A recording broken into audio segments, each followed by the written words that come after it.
Quarantine, state of emergency, shelter in place. The story of the coronavirus changes by the hour. So how exactly did we get here? Well, it all starts last December when some people in Wuhan, China, come down with an unusual form of pneumonia. China officially reports these cases to the World Health Organization on December 31st. And the next day, Wuhan shuts down a seafood market where experts suspect the virus originated. 1 week later, China deems that the mystery illness is a novel coronavirus. They also release the DNA sequence so scientists around the world can start developing a vaccine. They report their first death on January 11th. Fast forward 2 days, coronavirus hits Thailand, the first transmission outside mainland China. In the coming days, Japan and South Korea also announce cases. 肯定有啊，因为你看我刚刚正好去买了口罩，然后我早上的时候是在我们家小区附近去买口罩，都已经买断了。 And on January 21st, the CDC reports the first U.S. case of coronavirus in Washington state. This is certainly not a moment for panic or high anxiety. It is a moment for vigilance. But back in China, the virus continues to grow.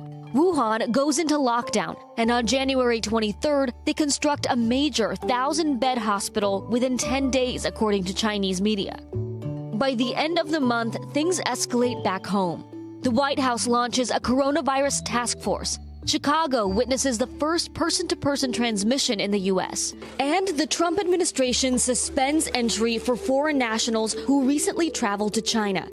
This all brings us to February, when Japan announces an outbreak on the Diamond Princess cruise ship near the port of Yokohama. 3,700 passengers go into quarantine. The other thing we're concerned about is how are we going to get home right now? Several Americans test positive for the virus after evacuating the ship. Meanwhile, Italy starts to place some towns under lockdown. And on February 26th, the CDC reports a patient in California with no known travel history or exposure to the virus. This particular case could be the first possible instance of community transmission of COVID-19 in the United States. But President Trump downplays the threat. It's going to disappear. One day it's like a miracle. It will disappear. Just a few days later, Washington state records the first coronavirus-related death in the United States. At this point, the virus hits 54 countries with nearly 3,000 deaths worldwide. As we enter the month of March, state governments of California, New York, Maryland, Utah, Kentucky, and Oregon declare a state of emergency. And by March 8th, all of Italy goes into lockdown. Tutte le strutture sanitarie sono in sovraccarico e in difficoltà. Mancano medici, insomma, la situazione è complicata.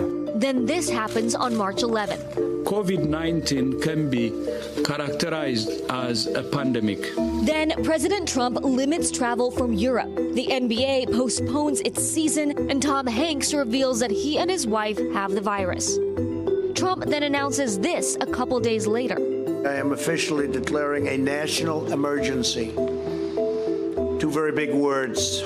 Now that brings us to the week of March 15th. Scientists in Washington launched the first human trial for a vaccine. The Federal Reserve slashes interest rates to nearly zero. New York City closes its schools, bars, and theaters. The Bay Area tells residents to shelter in place. Trump signs off on an aid package to ease the financial fallout. And China records no new cases for the first time since the outbreak started.